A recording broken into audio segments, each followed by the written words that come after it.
Hello there. Didn't see you there.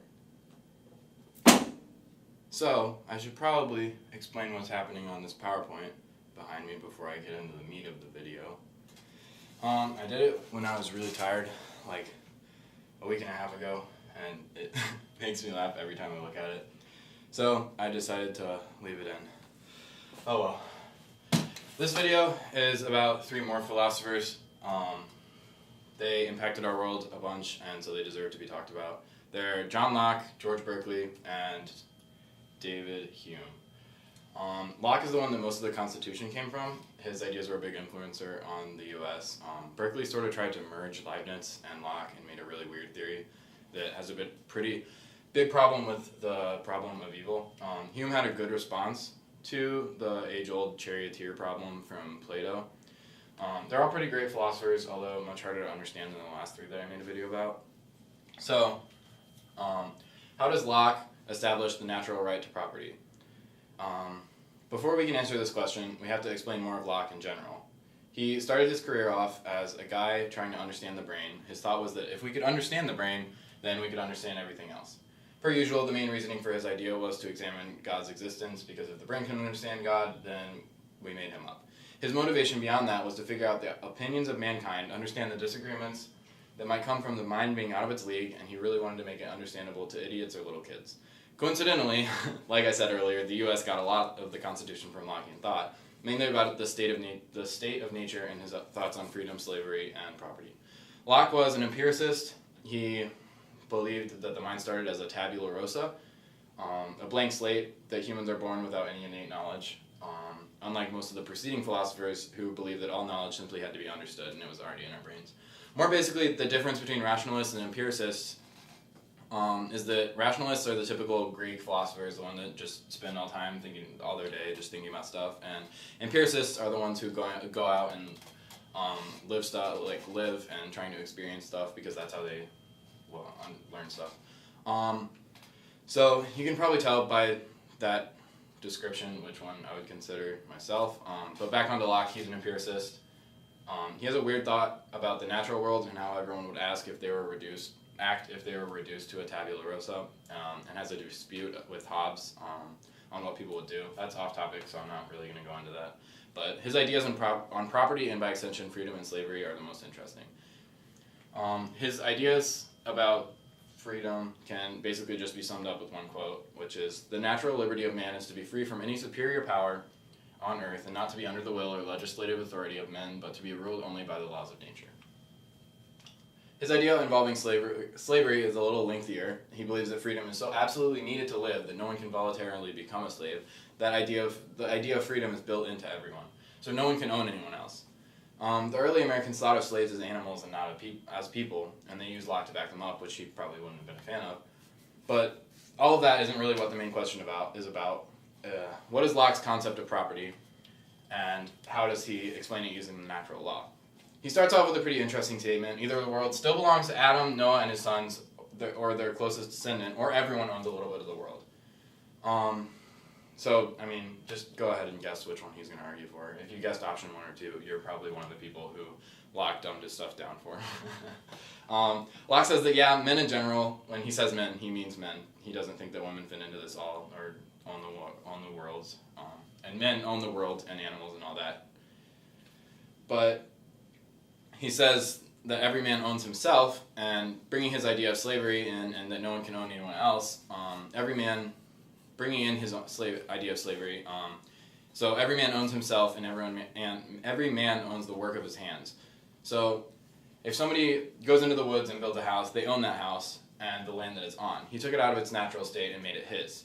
So the idea is kind of weird, but the more of Locke you read, the more you understand of it. But the more you read of it, the more you really see the early United States.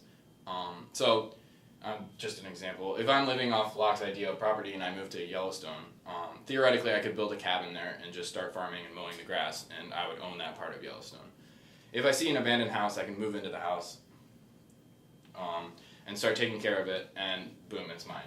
I think that if we go off this idea of natural law and natural world, then this idea works. If everyone is using this definition of property, then it works fine, because no one will stop taking care of their stuff and everyone will just take care of it. Obviously, there are. I mean, yeah, the guy who isn't taking care of his house and letting it fall apart, then yeah, maybe he doesn't deserve a house. Obviously, there are problems. The one that I thought of is that since Locke doesn't consider men as like on the same level as women on the same level as men, would it be okay to steal a wife that's not yours or taken care of? So like at house, I do other than like a few little things like that, which I don't know how Locke would answer. I really do like his idea of property, and obviously so did America. It justified them taking over the entire country because the Indians aren't taking care of their land or whatever BS they came up with. But time to move on. So yeah, does Berkeley have a compelling answer to the problem of evil? And I'm going to compare it to Leibniz.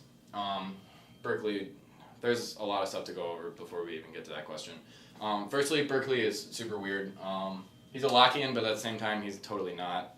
Locke is very simplistic and uses Occam's razor a lot. It seems that if it seems like the material world exists, it probably does. Compare that to Berkeley, who uses the exact opposite of that argument, saying that because it's the easiest solution, it must not exist. But before we get to that, I gotta explain what's going on with Berkeley.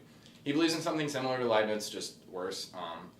He thinks that we're all super good thoughts in the mind of God. And I like to use the example of Mark Twain and Huckleberry Finn for this. Twain is just the hand of Huck for most of the book until he takes over in the end, in the last 11 chapters, I think. It's the same idea for Berkeley. We are Huck and God is Twain. Obviously, since we're just thoughts of God, we aren't in contact with the material world, and since God doesn't need it, it doesn't exist. God's just sending us sensations to give us experiences. He knows exactly what we'll do and what to send us to get the response that he wants. But Berkeley still tries to argue for free will, which is kind of ridiculous, honestly. But if we take Berkeley's whack idea and just accept all the problems, there's still one fundamentally wrong with God, which is the problem of evil, something that's plagued philosophers forever. Why does God let bad things happen? In this case,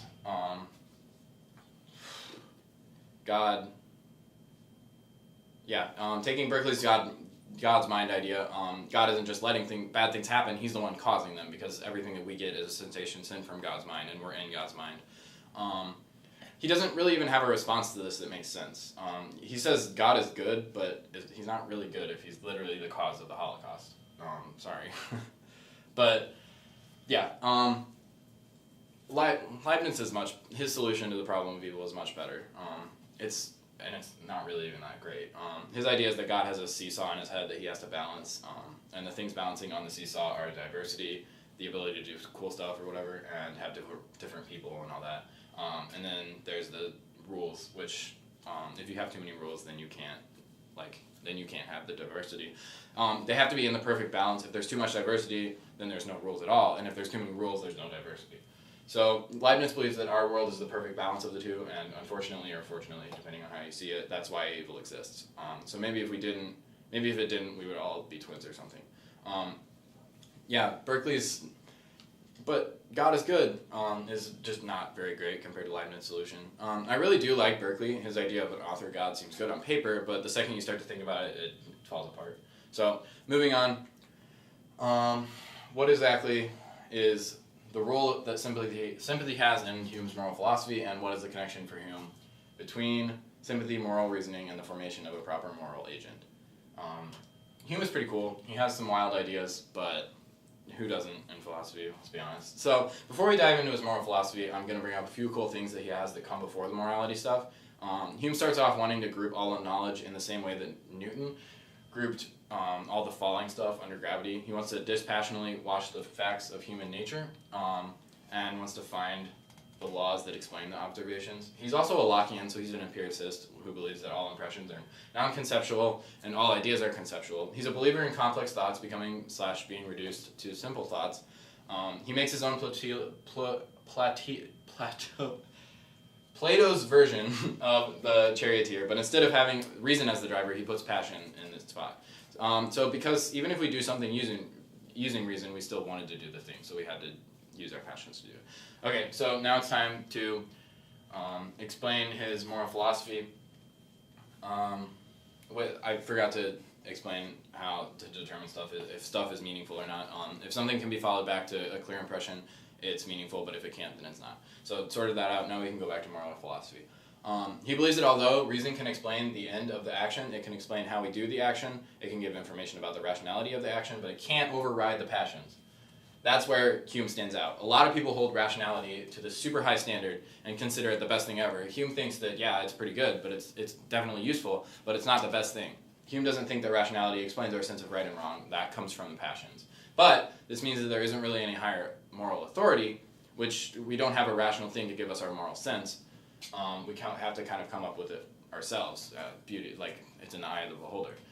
That's where the idea of sentimentality comes in. Hume is very much a functionalist. He thinks that everyone has shared meanings, and so every different community has their own sense of right and wrong.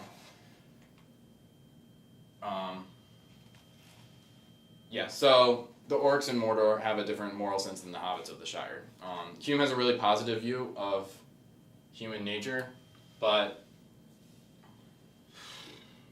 similar to Locke, he thinks that we love sympathy and condemn aggression, cruelty, and all the other morally wrong stuff. I guess a better example would be like the Easterlings from The Lord of the Rings and the Elves of Mirkwood. So this all comes from his idea of community. He believes that we all make the rules for our society.